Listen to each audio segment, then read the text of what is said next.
गफूर की गुर्बत वाली बातें करते करते हमारे 60 दिन किधर गए पता नहीं चला।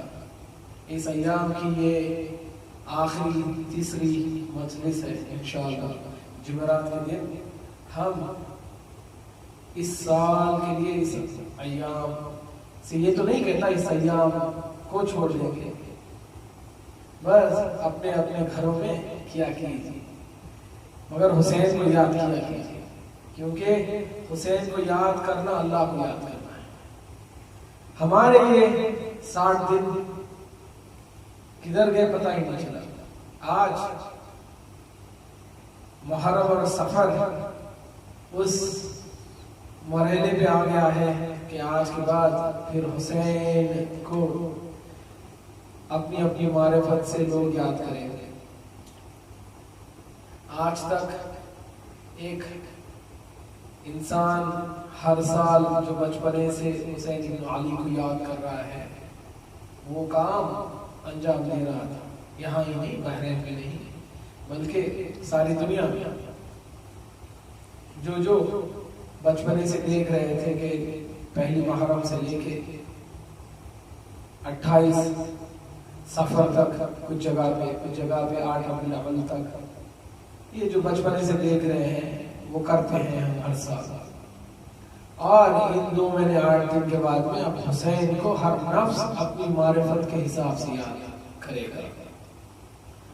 कोशिश कीजिए कि एक अपने नफ्स को एक किताब बनाए और इस अय्याम के इख्तिताम के बाद कोशिश कीजिए कि लेक्चर में कितना प्रॉफिट हुआ, कितना नुकसान हुआ। अपने नफ्स को एनालाइज करें।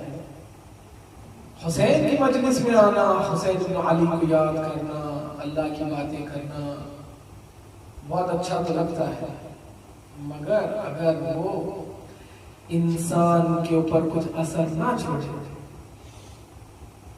तो फिर कहीं ना कहीं हमसे कुछ ना कुछ कोताही होगी। क्योंकि ये नाम ही बरकत वाले हैं।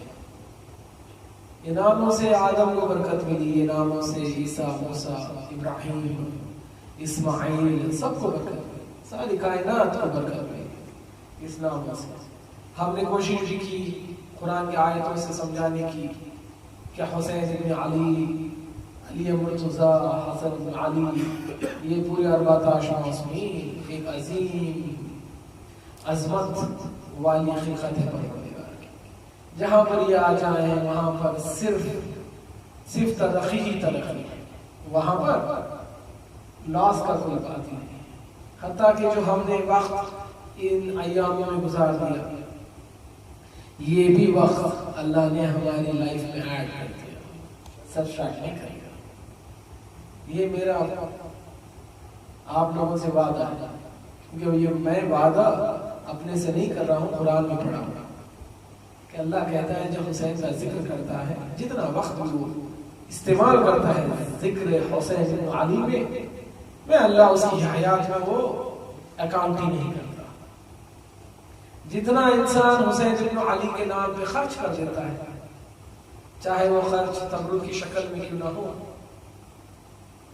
चाहे वो खर्च किसी की मदद करने की वजह से क्यों ना हो जाए, किसी भी बिना से अगर उसकी निस्बत 14 मासूमीन से है, तो अल्लाह कहता है कि मैं इसका भी अकाउंट तुम्हारे अकाउंट में लिखता है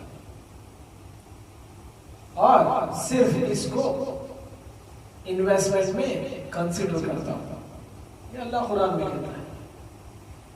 तो कोशिश हमें करना चाहिए, जो परवरदिगार इतनी अच्छी अच्छी बातें करता है इन अहले बैत के मुतालिक, तो हमें भी सोचना चाहिए कि हम बचपने से इन अहले बैत को मानने वाले हैं, चाहने वाले हैं, इनकी अक्सर बातें करते हैं, बातें सुना करते हैं इनके बारे में। तो हर अय्याम के बाद में इतनी तो कोशिश करना चाहिए इंसान कि इस अय्याम से हमें क्या मिला, इस अय्याम से हमें क्या मिला, हम इस अय्याम से क्या लेके उठे, जिसकी वजह से कोई तीसरा जो ना तो मुसलमान हो ना तो शिया हो, वो देख के ये कह सके कि भाई ये लोग में इतनी तब्दीली 60 दिनों में क्यों इनमें इतनी तब्दीली आ गई, इन्होंने क्या किया ये 60 दिन। ऐसा होता है ना कि अगर आप कोई मर्ज के शिकार हो जाओ, अल्लाह ना करे, कोई भी हमारे में से कोई मर्ज का शिकार हो जाए, जब वो एक प्रोसेस ऑफ ट्रीटमेंट के थ्रू गुजरता है, जब वो प्रोसेस ऑफ ट्रीटमेंट के थ्रू गुजरता है, तो लोग बोलते हैं कि भैया आपका मर्ज छूट गया, आप ठीक हो गए। तो अल्लाह ताला ने हमारी किस्मत में 10 महीने जो हम अलग अलग गुनाह के वायरसों का शिकार होते हैं। 10 में अब 3 मजलिसें बच गई है।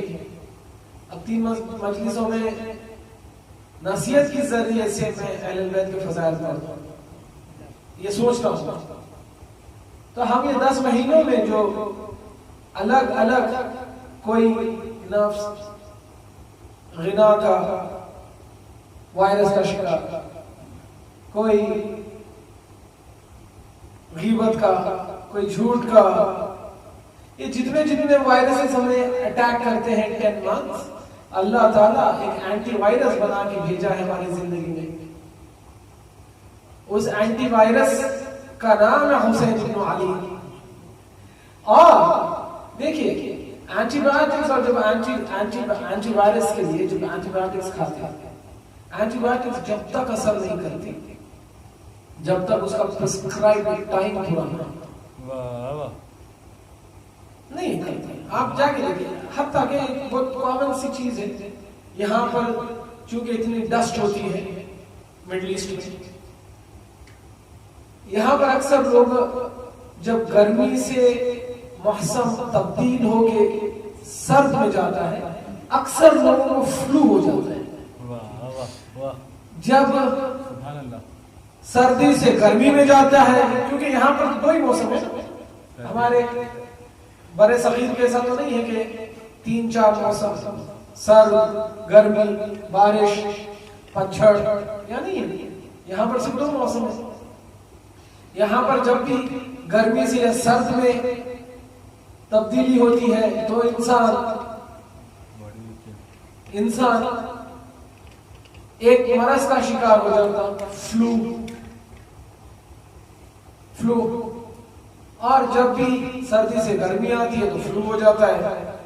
अगर डॉक्टर के पास गए तो अगर आप डॉक्टर से पूछे कि भाई मुझे फ्लू हो गया शायद, तो तुरंत बोलेगा हाँ अब एनवायरनमेंट में फ्लू है, फिजा में फ्लू के जर्म्स है।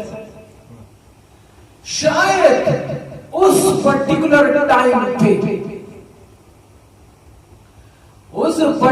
टाइम पे आपका इम्यून सिस्टम यानी मर्ज से लड़ने की जो सकत परवरदिगार ने आपके अंदर पैदा की है, शायद उस पर्टिकुलर टाइम पे कमजोर हो गया होगा। तो ये जिसको आया था आपसे पहले, वो आपके कमजोर नर्वस इम्यून सिस्टम पे हमला करता है, आपको भी फ्लू हो जाता है। अब ये तब तक ठीक नहीं होगा, ये तब तक ठीक नहीं होगा जब तक आप 5 डेज या 7 डेज का कोर्स नहीं कर लेते। 5 डेज या 7 डेज का कोर्स नहीं कर लेते।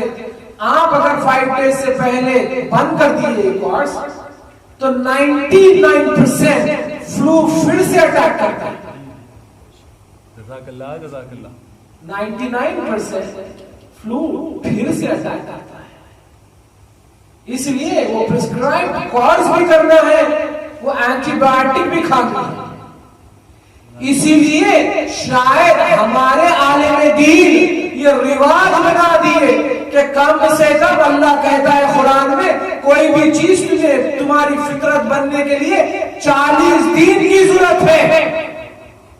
इसलिए शायद कि हमारे बुजुर्ग ने कहा है कि अब हुसैन की एंटीबायोटिक खाइए इतने प्रिस्क्राइब्ड टाइम के लिए, ताकि जो 10 महीने तुम्हारा नफ्स जब जिधर कमजोर हो गया था, एक वायरस ने अटैक किया था, अब कोशिश करो ये हुसैन की एंटीबायोटिक से इन वायरसों को दूर करो और फिर से ताहिर हो जाओ। सुभान अल्लाह, सुभान अल्लाह, नाराए हैदरी। बहुत खूब, वाह। फिर से ताहिर हो जाओ। तो ये जो मजलिस अज़ा है, ये हुसैन इब्न अली है, ये एक प्रिस्क्राइब्ड मेथोडोलॉजी है, ये एक प्रिस्क्राइब्ड प्रिस्क्रिप्शन है अल्लाह का। जैसे डॉक्टर प्रिस्क्रिप्शन लिखता है,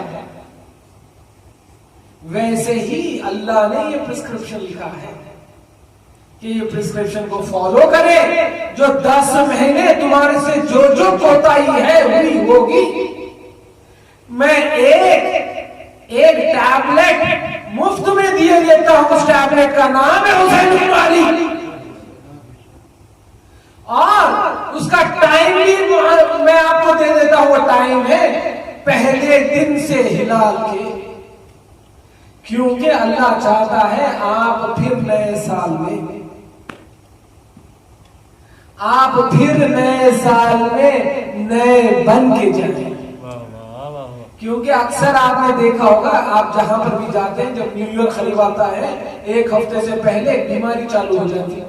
आपका न्यू ईयर रेजोल्यूशन क्या है? क्या करोगे नए साल में? जो पिछले साल आपके जो बुराइयां थे वो छोड़ोगे।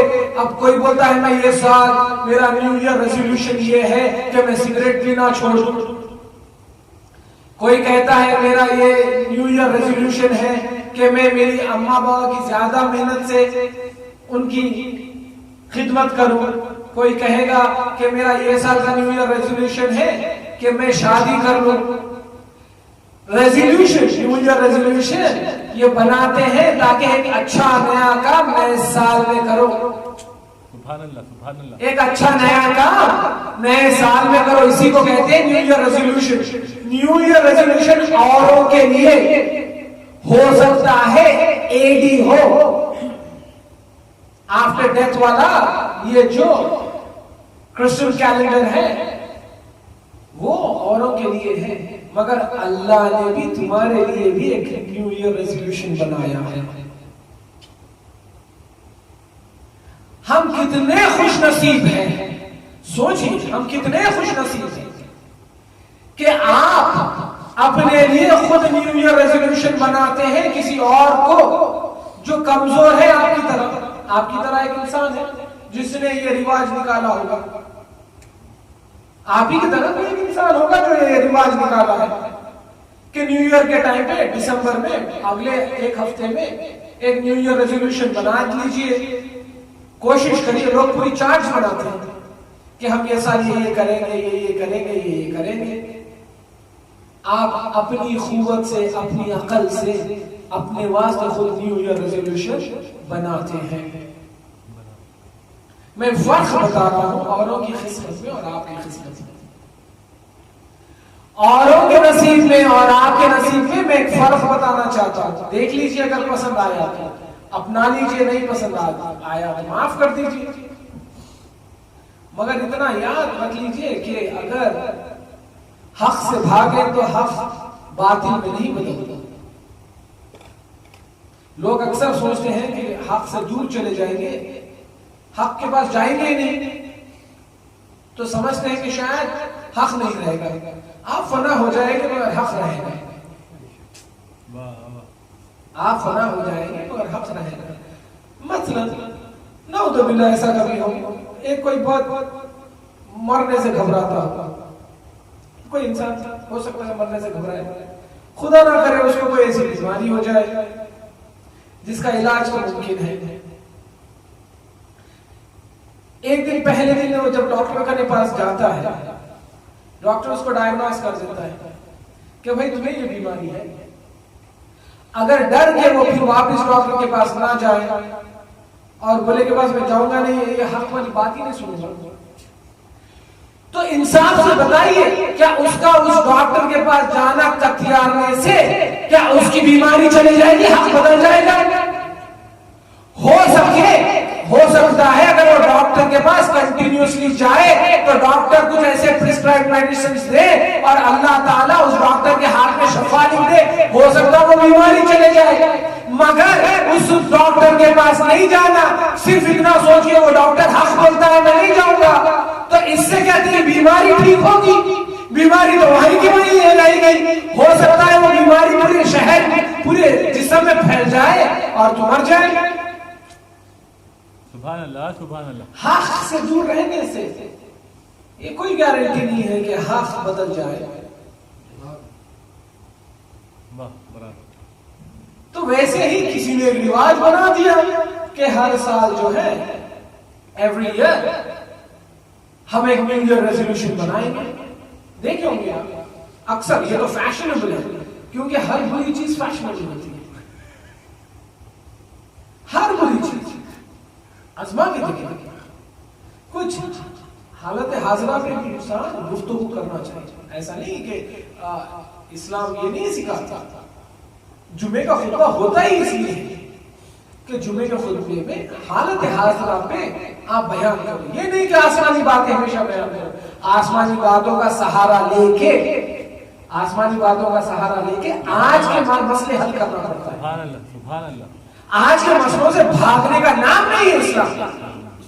सिर्फ इस्लाम इसका नाम नहीं है कि आप अली को अली अली अली कह दो और बस वही सुन लो और चले जाओ। नहीं, इस्लाम इसका भी नाम है अली से तुम्हारे अंदर जो सब में बड़ी खामी है वो सुन के उसको खत्म करने का नाम है इस्लाम। विलायत कहते ही इसे, विलायत इसी ही को कहते हैं कि विलायत तुम्हारे अंदर की बीमारी को दूर करो, नफ्स की बीमारी को दूर करो। तो आजकल तो बड़ा फैशन है कि जब भी न्यू ईयर आता है, न्यू ईयर बड़े बड़े इस्तेहार छप जाते हैं कि फलानी जगह न्यू ईयर ईद मना रहे हैं, और आपस में दोस्त एक हफ्ते पहले से, स्पेशली जो मल्टीनेशनल कंपनीज में या बैंक्स में या गवर्नमेंट ऑर्गेनाइजेशंस में काम करते हैं, जो यंग जनरेशन है, अक्सर आपस में एक दूसरे से दोस्त बोलते हैं कि तुम्हारा न्यू ईयर रेजोल्यूशन क्या है, आपका न्यू ईयर रेजोल्यूशन क्या है। वो बोलेगा भाई मेरे न्यू ईयर रेजोल्यूशन में मैं ये साल जो है 60 किलोज का हो गया, 65 किलोज का हो गया, कोई मेरी तरफ देखा ही नहीं है, पेट बाहर आ गया, मोटा हो गया मैं, तो मैं ये साल न्यू ईयर रेजोल्यूशन बनाता हूं कि मैं अपना वेट कम करूं, मैं अपना वेट कम करूं। ये है या नहीं बताइए आप लोग कोई नहीं एक्सपीरियंस करे सर? बराबर करें। कोई कहेगा कि भाई मेरी शादी नहीं हुई, अब 2019 में मैं कोशिश करूंगा कि शादी कर ले। ये न्यू ईयर रेजोल्यूशन होता है। यानी हर वो बनाने वाला इस रिवाज को, पहले बनाने वाला भी एक इंसान जो बनाया ये न्यू ईयर रेजोल्यूशन, वो आम हो गई बात, क्योंकि हर बुराई को जल्दी आम होती है। और न्यू ईयर रेजोल्यूशन बनाते कहाँ है? शराब खाने में बैठ के। सही है ना? देखिए न्यू ईयर के दिन जाके देखिए क्या क्या गंदगी होती है, क्या क्या गंद होती है न्यू ईयर के नाम पे, एंजॉयमेंट के नाम पे। जाके अगर आप लोगों में, अल्लाह करे मैं जैसा समझता हूं वैसे ही हो कि आप लोग सब माशाअल्लाह यानी एहतियाते मासूम की मंजिलत के करीब होंगे इंशाअल्लाह। मगर हम सबको तो पता है ना ऐसा होता है, ऐसा होता है क्या क्या गंद होती है न्यू ईयर के नाम पर।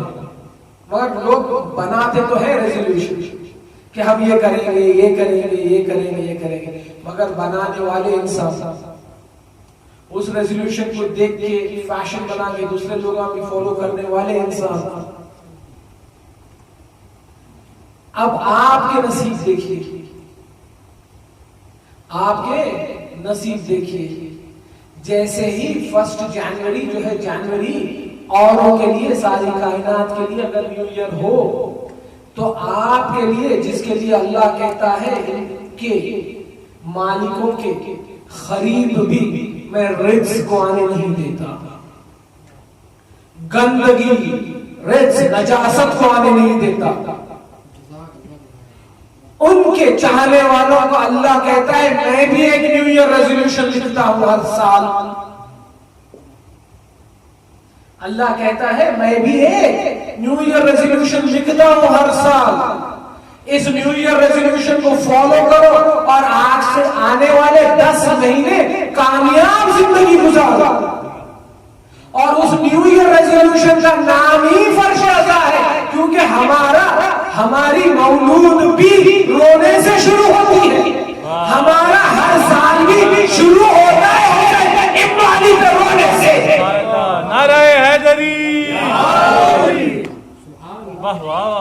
खूब भाई, बहुत खूब। हमारा न्यू ईयर रेजोल्यूशन भी शुरू होता हुसैन इब्न अली से, जिसके लिए अल्लाह कहता है देख लो इसमें दो फायदे हैं।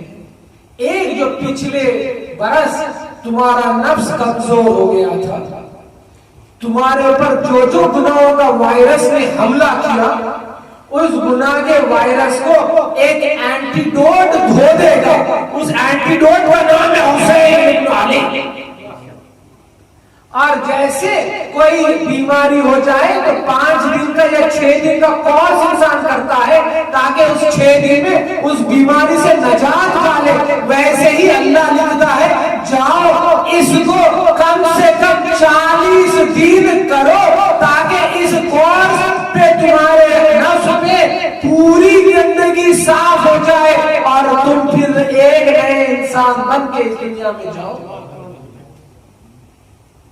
इसका नाम है मुहर्रम, इसका नाम है मुहर्रम।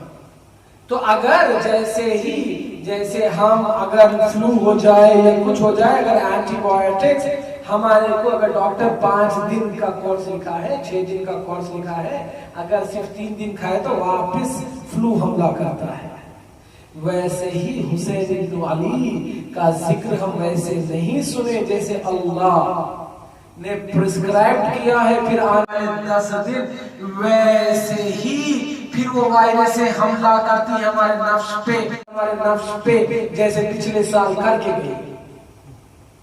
वलाकिन अगर हम हमारी फितरत में हुसैन इब्न अली के प्रिस्क्रिप्शन को जैसे अल्लाह ने लिखा है अगर ढाल लिए तो जान लीजिए जैसे एंटी फ्लू वैक्सीनेशन है, जैसे ट्यूबरकुलोसिस का वैक्सीनेशन है। आप देखें ना, वैक्सीनेशन एक होता है एंटीबायोटिक। एंटीबायोटिक कब काम करता है? जब वायरस हमला कर चुका होगा। जब वायरस हमला कर चुका होगा, किसी को बीमारी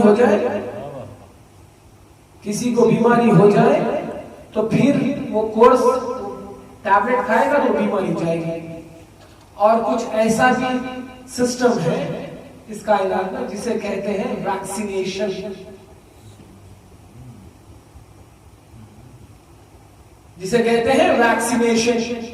क्या फर्क है एंटीबायोटिक्स मेडिसिन में और वैक्सीनेशन? मेडिसिन अगर बीमारी हो जाए तो फिर बीमारी को ठीक करेगी, मगर वैक्सीनेशन कहते हैं ये तब काम आती है जब बीमारी आने से पहले अगर इंसान ले ले। जैसा बच्चा पैदा होके कुछ साल गुजरता तो जब डॉक्टर्स कहते हैं अब इसको टीबी का वैक्सीनेशन दो ताकि उम्र भर इसे टीबी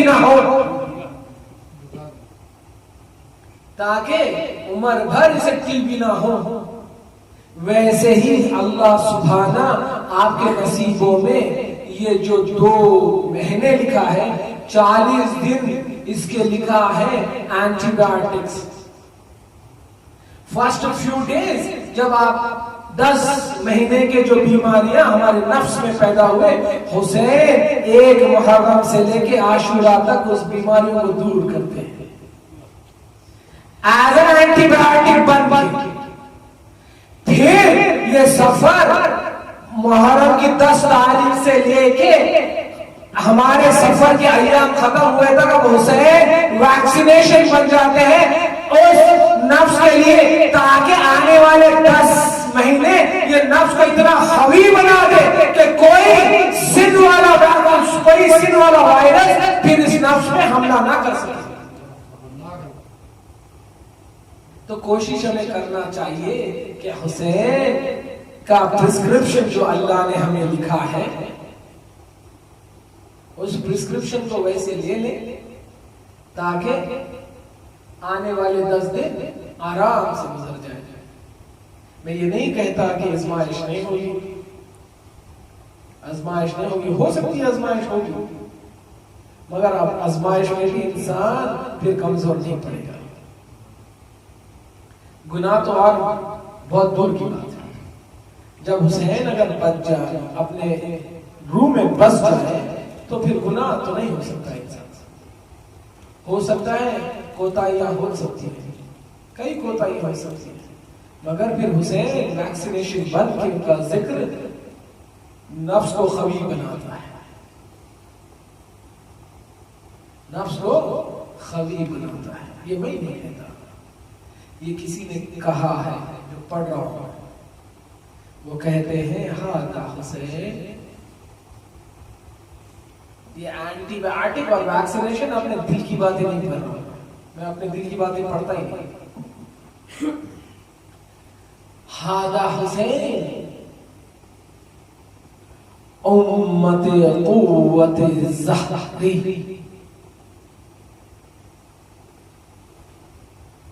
जिसको अरबी आती है, ये मेरा बेटा हुसैन,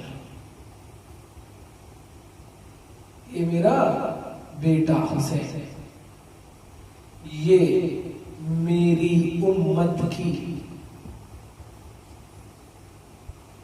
मेरी उम्मत की पुष्ट पदाई है। एक तर्जुमा,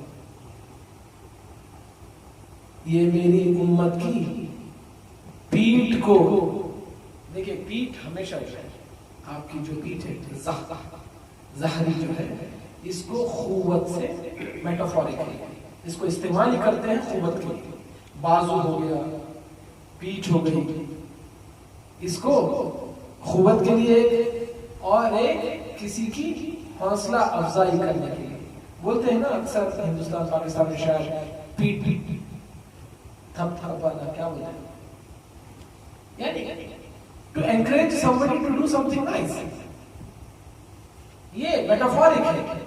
वैसे ही कहते हैं हादा हुसैन इब्न अली, हादा उम्मत क़ुव्वत ज़हरी, ये हुसैन मेरा बेटा, मेरी उम्मत, किसकी उम्मत?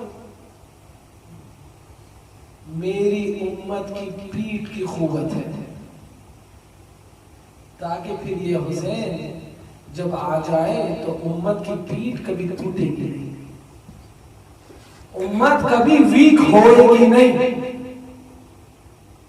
उम्मत कभी वीक होएगी नहीं। उम्मत कौन सी उम्मत, कौन सी उम्मत, किसके बारे में कह रहे हैं? आपके और मेरे बारे में कह रहे हैं। उम्मत कौन है? हम ही तो है उम्मत में। हमारी क़ुव्वत ज़हरी है हुसैन इब्न अली। अब जिसकी पुष्ट पनाही के लिए हुसैन हो, जिसके भी पीछे आप कहते हैं ना, अक्सर देखे होंगे लोग कहते हैं भाई तुम आगे बढ़ जाओ, तुम्हारे पीछे हम ठहरे हैं। वाह वाह, कहते हैं ये एनकरेजमेंट है या नहीं? बताइए, क्या आप आगे बढ़िए, आप आगे चलिए, हमें पीछे, आप आगे बढ़िए, हम आपके पीछे ठहरे हैं। और ये ऐसे भी कहते हैं लोग कि आप करिए अमल, हम इंशाअल्लाह आपकी क़ुव्वत बन जाएंगे, आपकी पीठ की क़ुव्वत बन जाएंगे माल से, और हमारे पूरे क़ुव्वत से हम लगा देंगे आपके पीछे। ऐसा कहते हैं, ऐसा कहते हैं, हकीकत है ना? ऐसा कहते हैं ना। तो फिर वो इंसान जो आगे बढ़ता है उसको एक पावर, एक एनर्जी, एक स्ट्रेंथ मिलती है कि भाई मेरे पीछे इतनी बड़ी शख्सियत ने कह दिया कि मैं ठहरा हूं, फिक्र नहीं करना, मैं ठहरा हूं पीछे। अगर कोई कमजोर बच्चा है तो बाप अक्सर कहता है फिक्र नहीं करना बेटा, तुम करो, जाओ इम्तिहान दो, मैं ठहरा हूं तुम्हारे पीछे। कोई कमजोर दोस्त है तो दूसरा दोस्त फौरन कहता है फिक्र ना करना, वक्त पड़ेगा तो हम जान माल उठा देंगे। ऐसा कहते हैं नहीं? बताइए। और कहते हैं हम ठहरे हैं आपके पीछे, जाइए आप, जाइए करिए। अगर आपके पीछे कोई खबी आदमी ठहर जाए जिसके इख्तिदार में पैसा हो, जिसके पास पॉलिटिकल पावर हो, मैं आज की हालत हाजिरा के हिसाब से बात कर रहा हूं, मिसाल आज के हिसाब से दे दूं, जिसके पास कई मल्टीनेशनल कंपनीज उसकी निजामत उसके हाथ में हो, तो फिर आप भी उस जैसा नहीं तो कम से कम अपने आप में अच्छे खासे महसूस कर लेते हो। करते हैं या नहीं? फितरती है या नहीं ये बात? मैं तकब्बुर की बात नहीं कर रहा, मैं तकब्बुर की बात नहीं कर रहा। एक दिल को इत्मीनान हो जाता है कि अगर हमारी माशी हालत कहीं डगमगाई, ये तो है हमारे पीछे ठहरे, इनसे ले लेंगे, दे देंगे, इन्होंने खुद कहा मैं दूंगा। अगर कभी हमें कहीं वास्ता इस्तेमाल करना है, फिर कहते हैं नो प्रॉब्लम, मैं यूज कर लूंगा। अगर फॉर एग्जाम्पल वीजा नहीं बन रहा है, वीजा नहीं लग रहा है, अमेरिका जाना है, और किसी अमेरिका के रहने वाले बाशिंदे ने आपको ये कह दिया आप फिक्र ना करें, आप अप्लाई तो कीजिए, हम आपको स्पॉन्सरशिप दे देंगे, फिर आप तुरंत चले जाते हैं एम्बेसी, बिना सोचे समझे चले जाते, मैं जाते हैं। अगर उनकी बात पे भरोसा करते हैं तो, अगर उनकी बात पे भरोसा करते हैं तो आप फौरन चले जाते हैं, कहते हैं कि भाई फिक्र की बात नहीं, अब चाहे जो चाहे ये वीजा ऑफिसर हमारे से क्वेश्चन पूछे, हमारे भाई ने कह दिया खलास, हमारे पीछे ठहरेंगे भाई। तो एक इंसान खुव्वत महसूस करता है, एक इंसान खुव्वत महसूस करता है जब कोई भी इख्तिदार वाला या उससे कभी इंसान उसकी पुष्ट पनाही पे आ जाए, फिर इंसान वो कर गुजरता है जो उसके बस में ना हो, यानी अपने बस से भी आगे जाके इंसान अक्सर अमल कर देता है। अगर जब उसको ये यकीन हो जाए, यकीन कामिल हो जाए कि उसकी पुष्ट पनाही पे कोई खवी इंसान ठहरा हो, अल्लाह अल्लाह, सोचिए जिसके पीछे हुसैन ठहरे हो,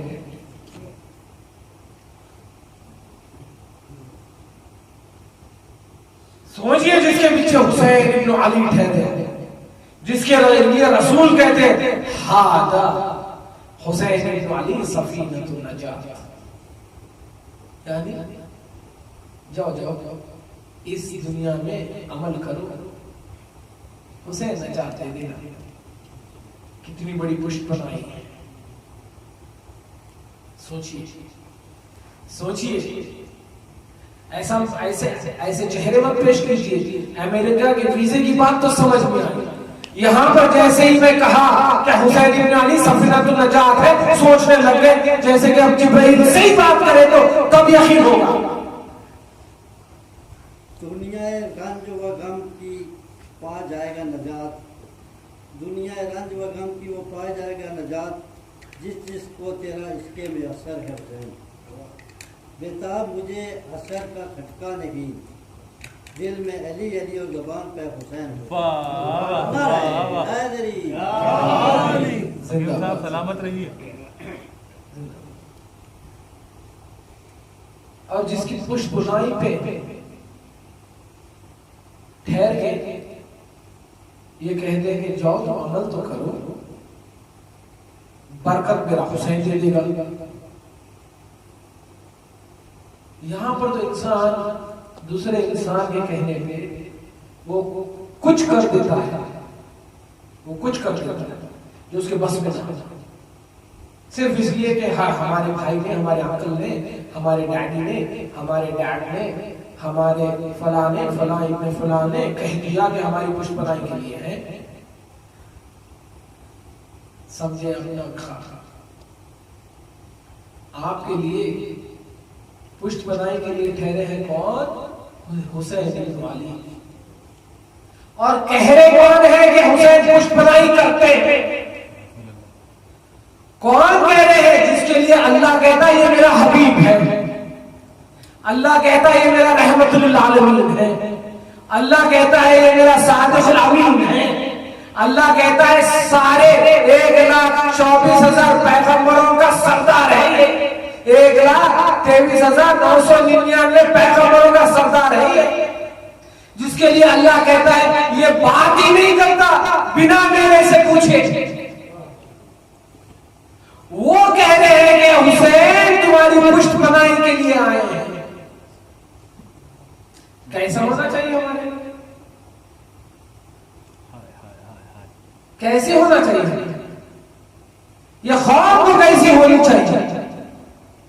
ये खौफ को ऐसी होना चाहिए जिससे इसके खौफ में से हर एक 10 का कफील बने।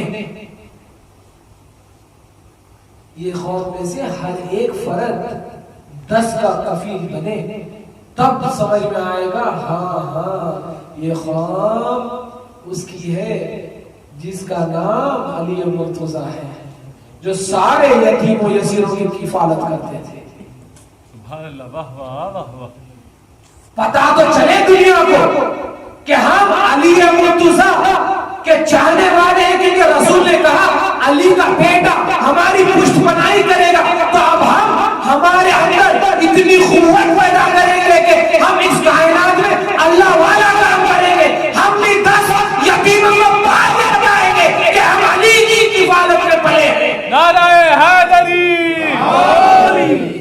जज़ाकल्लाह जज़ाकल्लाह, वाह वाह वाह वाह। कि हम अली की विलायत मानने वाले हैं, कि हम अली की विलायत मानते हैं। अली की विलायत क्या है? अली ने कहा जब किसी को दो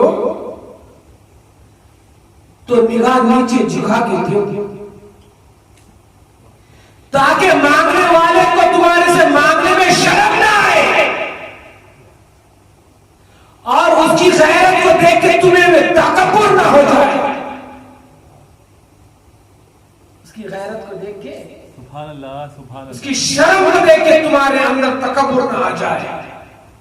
दुनिया को ये तो बताए कि हम उस अली के मानने वाले हैं। आओ देखो हम भी 10 को पालते हैं। पालने वाला तो बेशक अल्लाह की जात है, मगर अल्लाह या मुसब्बिबुल असबाब है, वो आता नहीं है जमीन में पालने के लिए। और फकर से बोले हम ये सब कुछ कर देते हैं, इसलिए कर देते हैं कि रसूल ने कहा है कि हमारी पुष्टपनाही के लिए हुसैन जिम्मेदारी है। कौन है उसे जिसके लिए सूरह नूर में अल्लाह कहता है वलिल्लाहि मुल्कुस समावाति वल अर्द व इलैहिल मसीर। ये समावात व अर्द मेरी मिल्कियत है और उस मिल्कियत को मैंने हुसैन को दे दी। जाके बताएं लोगों को कि हम भी 10 को पालते हैं, हम भी अल्लाह वाला काम इस जमीन पे करते हैं। क्यों? हम 2 महीने 8 दिन अक्सर सुनते हैं कि अली रात के अंधेरों में अपनी पीठ पे रोटियां और ग़िज़ा लेके यतीमों यसीरों के घरों घर जाके बांटते थे। हम भी अक्सर ये कोशिश करते हैं एटलीस्ट वीक में एक बार, जैसी भी जिसकी भी अल्लाह ने इस्तिताअत दी है, महीने में एक बार एटलीस्ट एक पानी का गिलास या एक वक्त का खाना हम हमारे दोस्त को खिला देते हैं। क्योंकि हम 2 महीने 8 दिन ये सुनते हैं कि हसन इब्न अली साल भर दस्तर बिछाते थे।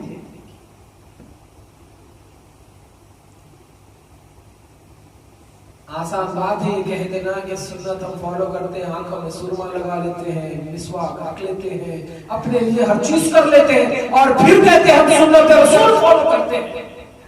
वही रसूल ने कहा था कि एक यतीम के सर पे अगर हाथ फेरोगे तुम और मैं इन उंगलियों के बराबर जन्नत में रहेंगे। ये सुन्नत भी फॉलो करें। ये आसान वाले सुन्नत ना ले, ये सुन्नत भी फॉलो करें। ये नहीं कहता कि हर इंसान को हर चीज लुटा देना चाहिए, ये नहीं कहता। Charity begins at home, charity begins at home. घर से चैरिटी शुरू होती है। अपने घर में तो देखो, अगर अल्लाह ने तुम्हें इतना काबिल बनाया है कि तुम अपना देश छोड़ के दिरहम्स और दिनार और डॉलर और पाउंड में कमा रहे हो, तो कभी अपने भाई को मत भूलो। ये मत सोचो, लोगों को ये बताने मत जाओ मैं प्रूफ करूंगा कि मैं कितना कामयाब हो गया और मेरा भाई वहीं रह गया। ना करें ऐसा, मैं ये नहीं कहता आप में से कोई कर रहा है, नाउजुबिल्लाह, प्लीज मुझे मिसकोट मत कीजिए, मेरे बातों का गलत मतलब ना निकाले। मैं सिर्फ ये मजलिस एक हक की जगह है, एक हक बयान कर रहा हूँ, एक मेरी जो दिल की बात है वो आप तक बयान कर रहा हूँ।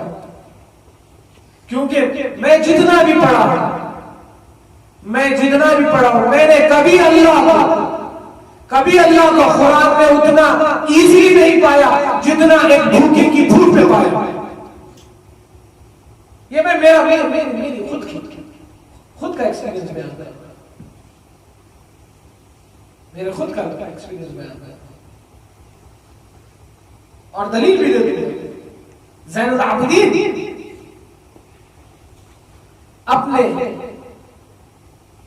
घर से निकल के जाते रहते, घर के एकदम बाहर देखते कि उनका एक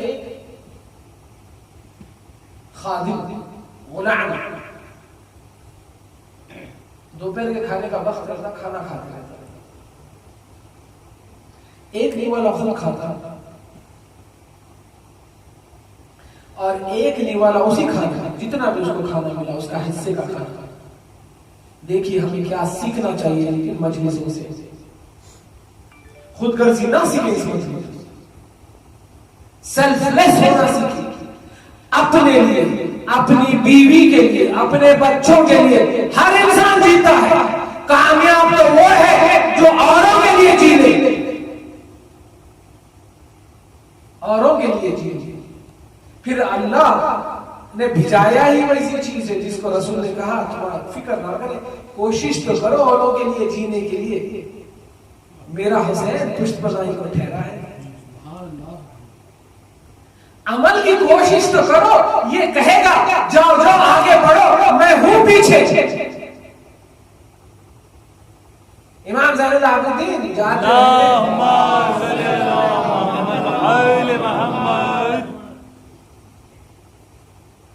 रुक जाते, देखते कि वो खादिम उनका एक निवाला खुद खाते रहता और एक निवाला उसके करीब एक कल्ब, कुत्ता, जानवर जिसको अल्लाह ने नजीस कहा है, एक कुत्ता वहां पर रहता, भूखा रहता। तो खादिम एक निवाला खुद खाता, एक निवाला वहां से कुत्ते की तरफ फेंकते रहता और वो कुत्ता वो निवाला खाता। इमाम ज़ैनुल आबिदीन दूर से ठहर के देखते और मुस्कुराते और मुस्कुराते। देखिए क्या सीख दे रहे हैं हमारे इमाम, क्या सिखाना चाहते हैं। ये चीज बयान सुनना भी चाहिए, इन चीजों पे कोशिश करके हमको अमल भी करना चाहिए। 1400 साल से हम सुनते आ रहे हैं खैबर खैबर खंदक, ये भी सुनना चाहिए, ये भी सुनना चाहिए। इन बातों पे सोइए भैया, इन बातों पे सोइए। हमें कोशिश करना चाहिए कि एक दूसरे का ज़मीर जगा ले, कामयाब हम कामयाब होंगे, एक खुव्वत नुमा होंगे। क्योंकि फिर वही कहता हूं जो रसूल ने कहा कि तुम्हारी पुष्टपनाही के लिए हुसैन देने वाली है, बेशक जो हुसैन तुम्हें कामयाब कर देंगे फिर दुनिया वाला आखिरा। ठहर के मुस्कुराते और उस गुलाम को बुलाते अपने पास, कहते मौला सज्जाद आज से तू आजाद। पैरों पे गिर जाता, कहता मौला खता क्या किया, खता क्या हुई मेरे से, क्या आप आजाद कर रहे हो। देखिए गुलाम है, आज के गुलाम को अगर आजाद कर दे तो दुआएं देगा। सोचिए हमारे इमामों का किरदार क्या था, सोचिए हमारे इमामों का किरदार क्या था, क्या किरदार था हमारे मासूमीन का। जो गुलाम रो रहा है आजादी के लिए, आज किसी को आजादी मिल जाए वो खुश होगा, दुआएं देगा। यहाँ पर गुलाम को आजादी मिलने की वजह से गुलाम मायूस हो रहा है, रो रहा है, मौला के पैरों में गिर गया। कहता है मौला खता क्या हुई कि आप जन्नत से निकाल दे रहे हो। इमाम सज्जाद कहते हैं तू गुलाम रहा नहीं। हाय कुर्बान जाओगे मेरे सज्जाद इमाम। मौला सज्जाद कहते हैं तू गुलाम रहा नहीं। कहता है हाथ जोड़ के क्या खता हो गई मेरी मौला? तो मौला कहते हैं तू मेरा भाई बन गया। हाय हाय हाय। आज से तू आजाद है। किस वजह से कह रहे हैं सज्जाद? पूछा मौला मैंने आखिर ऐसा किया क्या? कहा कि तूने आज अल्लाह की रहमत इस जमीन पे बताई। जो अल्लाह करता है तूने वो किया। अल्लाह कहता है मेरे मखलूक को मैं भूखा नहीं देख सकता, इसलिए सूरह जुमा में अल्लाह वादा करता है वलिल्लाही मैं अल्लाह खैरुर राज़िकीन हूं, मैं अच्छा बेहतरीन रिज़्क़ देने वाला हूं। तूने उसका काम इस जमीन पे किया। उस कुत्ते ने भूख के आलम में तेरे पास आया, तू उसको हटाना नहीं बल्कि उसकी भूख को मिटा दिया। यानी तूने अल्लाह का काम जमीन पे किया। आज से तू मेरा गुलाम नहीं, तू मेरा भाई है। अल्लाहुम्मा सल्ली अला मुहम्मद। ये बातों से सीखना चाहिए। ये 2 महीने 8 दिन इन्हीं बातों के लिए है। ये 2 महीने 8 दिन इन्हीं प्रिस्क्रिप्शंस के लिए है, ताकि इन छोटे छोटे, मैं ये नहीं कहता कि 100 हुसैन इब्न अली या 72 शहदाए दश्त करबला या 113 शहदाए दश्त करबला के जैसे बन जाए, नामुमकिन है। कोशिश तो कर सकते हैं, कोशिश तो कर सकते हैं। कोशिश कामयाबी है। अल्लाह ने कहा तू हरकत करे कर, ऐ बंदे तू हरकत कर तो सही, मैं अल्लाह बरकत दूंगा। यहां वही तो कह रहे हैं रसूल, आप हरकत तो कीजिएगा। मेरा हुसैन मेरा नवासा पुष्ट बनाने के लिए, बरकत देने के लिए है। वो हुसैन जिसकी मुट्ठी में कायनात समाती है, वो हुसैन जिसकी मुट्ठी में कायनात समाती है, वो हुसैन जिसके बस में आपको शिफा देना है, वो हुसैन जिसके बस में आपको अल्लाह से माफी दिलाना है। अगर अल्लाह से माफी दिला दे तो क्या वो हुसैन के बस में नहीं होगा कि तुम्हारे रिस्क में बरकत दिलवा दे?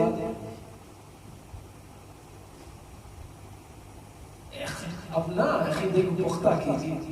हमें 2 महीने 8 दिन यही सीख के उठना चाहिए, सीख के उठना चाहिए। रसूल से किसी ने पूछा या रसूल अकरम ये तो बता दीजिए कि हम हमारी हयात को तुलानी कैसे करें, कुछ ऐसा अमल बताइए। सुनिए और से सुनिए प्लीज। रसूल से किसी ने पूछा कि या रसूल अकरम सल्लल्लाहु अलैहि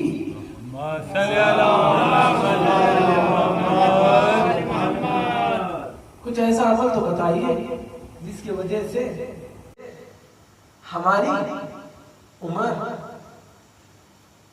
तुलानी हो जाए, यानी तवील हो जाए। 50 साल है तो 60 साल चल जाए। रसूल ने कहा बड़ा आसान है,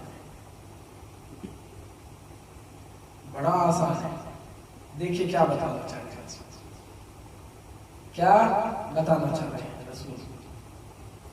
हमारे वल्लाही हमारे उतना अच्छा, हमारे उतना बेहतरीन कोई और दीन नहीं हो सकता, कोई और पैगाम हक नहीं हो सकता जितना अच्छा ये पैगाम हक है।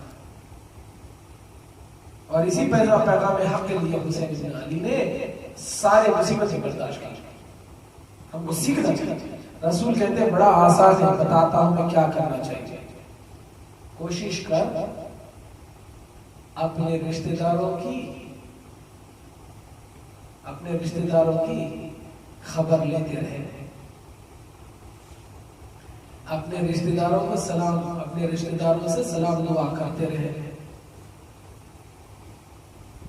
रसूल कहते हैं उसको कि अगर उम्र को थूला नहीं करना है तो अपने अक़रबा, अपने अहल को मत भूल, हफ्ते में एक बार, रोज नहीं हो सकता है तो हफ्ते में एक बार, महीने में एक बार उनकी खैरियाफ्ती करते जा। अल्लाह तेरी उम्र तुरानी करता है।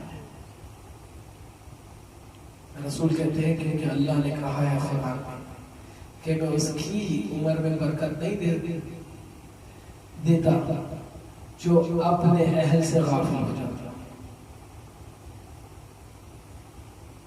जो अपने अहल से गाफिल हो जाता। अहल सिर्फ बीवी बच्चे नहीं है, भाई, चाहे वो सगा हो या चचाजाद हो, सगा हो या मेरा हो, फुफेरा हो, मगर अपने खानवादे से राब्ता ना तोड़े। नहीं तोड़ोगे तो हयात बढ़ती है, नहीं तोड़ोगे तो हयात बढ़ती है। इन बातों को भी कभी कभी सुन लिया कीजिए। आप सबको ये बातें मालूम है, मैं आप लोगों के सामने, आप लोगों के भरोसे रिपीट कर ले रहा हूं ताकि मेरे नफ्स में ये बात आ जाए। सुन लिया कीजिए, मुझे भी सुनना चाहिए, पढ़ना चाहिए बात।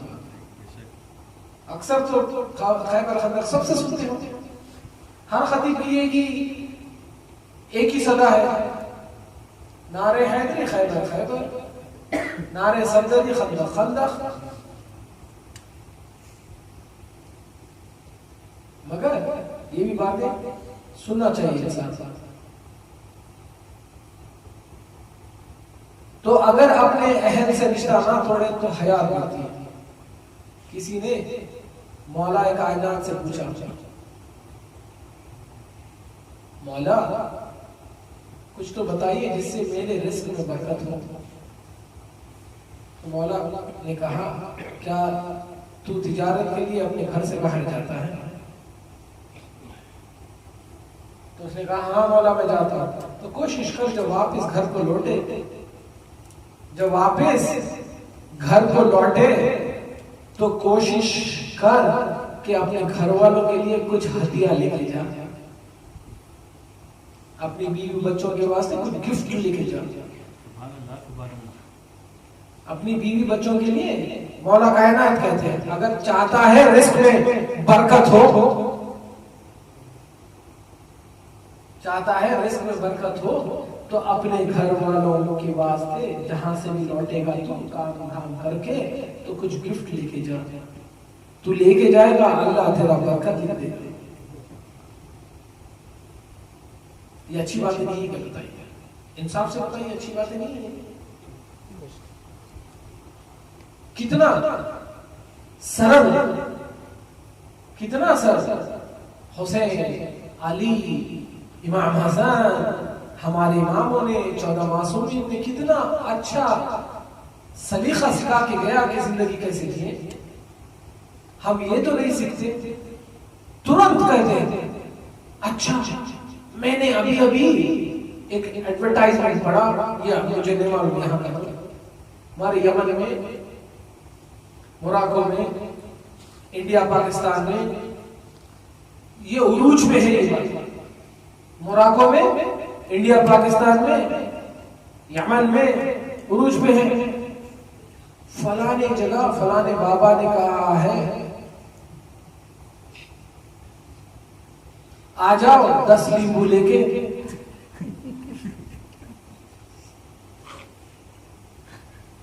10 नींबू लेके आ जाए, नींबू उल्टा सीधा काटूंगा मैं, अल्लाह तुम्हारी रिस्क में बरकत लेगा।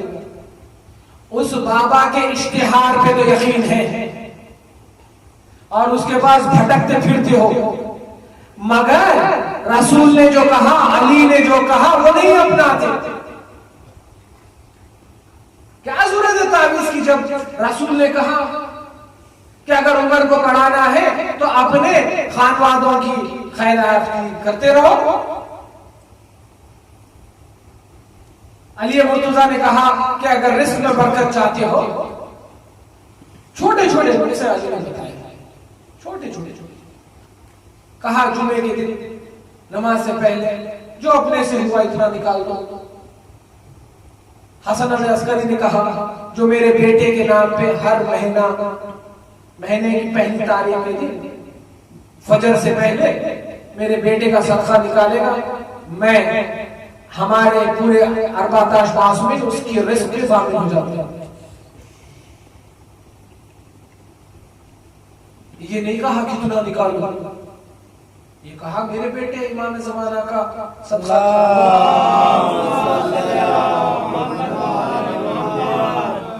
सदका निकाल दो। एक दिनार सही, 500 फिल्स सही, फॉरगेट 500 फिल्स, टेक आउट 100 फिल्स, 100 फिल निकाल दिया। फिर देखिए अल्लाह बरकत देता है या नहीं देता है, अल्लाह बरकत देता है या नहीं देता है। देखिए हमारे इमामों ने, हमारे रसूल ने पूरे बातें बता दी गई कि कैसे अपनी जिंदगी गुजारो। उसी बातों को रिपीट करके अपने नफ्स को धोना, उसी को कहते हैं मुहर्रम और सफर। हुसैन की याद अगर मनाना है तो इतने से काम नहीं चलेगा, सिर्फ काले कपड़े पहन के बस मजलिस में आके फिर बाहर मजलिस में जाते साथ ही आज हमारी ड्यूटी हो गई, अब जाएंगे, जब भी मरेंगे, वो भी यकीन नहीं है मरेंगे कि नहीं मरेंगे, शायद नहीं मरेंगे, और जब अगर मर गए गलती से, अगर मर गए गलती से जन्नत तो है, अगर मर गए गलती से जन्नत तो है। बेशक बाबा आपको जन्नत है, अल्लाह सबके नसीब में जन्नत देंगे, क्योंकि रसूल ने कहा है कि मेरे हुसैन के चाहने वालों को जन्नत वाजिब है। मगर अपने साथ दूसरों को भी तो जन्नती बनाई है, अपने साथ दूसरों को तो जन्नती बनाई है। अगर आप में कोई खामी नहीं है तो दूसरों को भी खामी मुक्त कर दीजिए, दूसरों में से भी खामियां निकाल लें, करें कुछ। अपने लिए जीना बहुत आसान है भाई, बहुत आसान।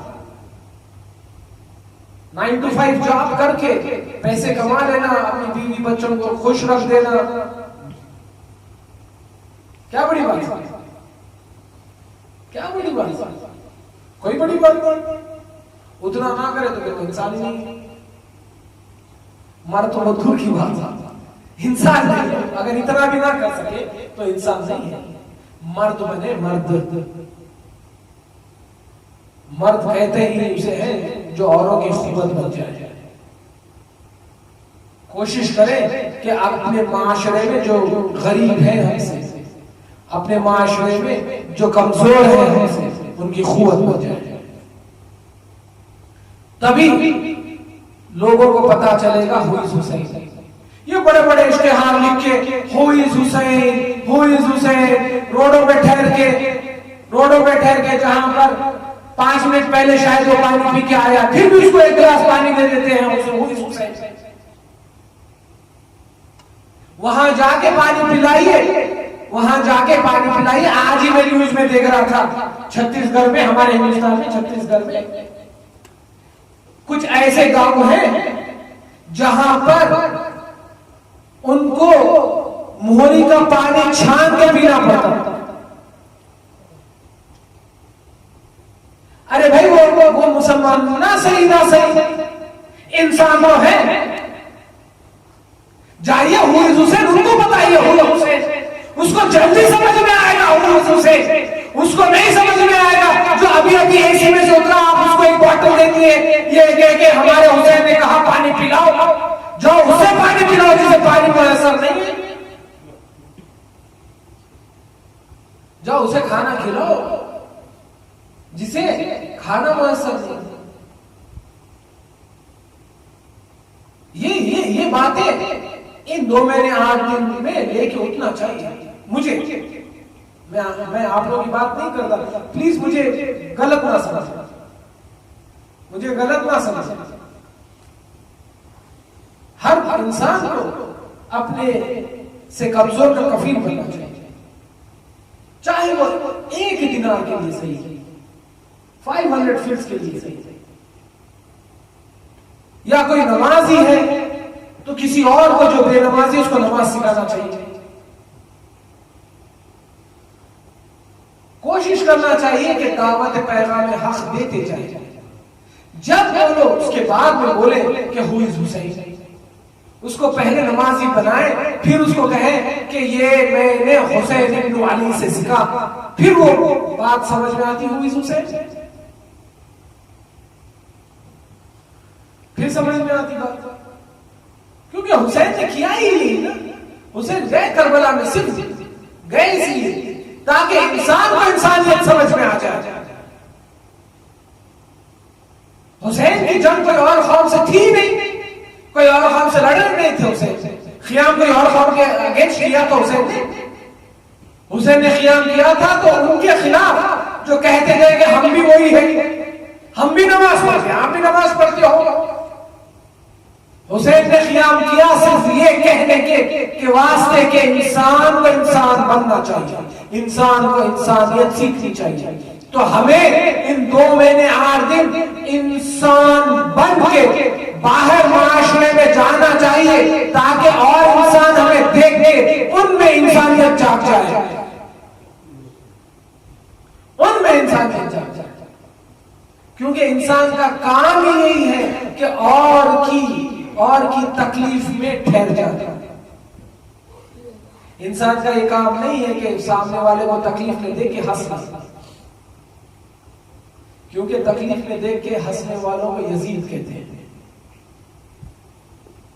कमजोर पे जुल्म करने का नाम यजीदियत है। क्या किया यजीद? इंसाफ से बताओ, घर से बाहर बच्ची,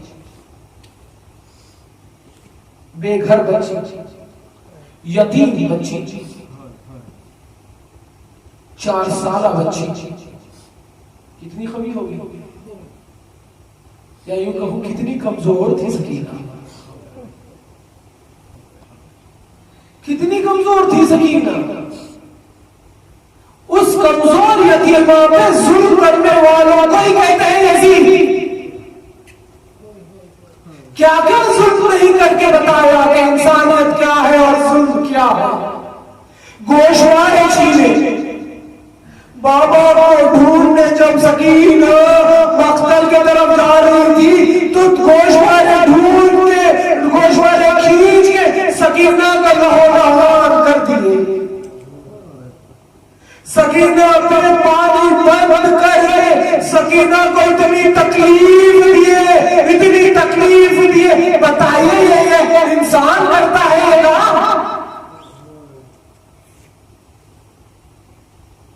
इन्ना लिल्लाहि व इन्ना इलैहि राजिऊन, रिदन व क़दाई व तस्लीमन।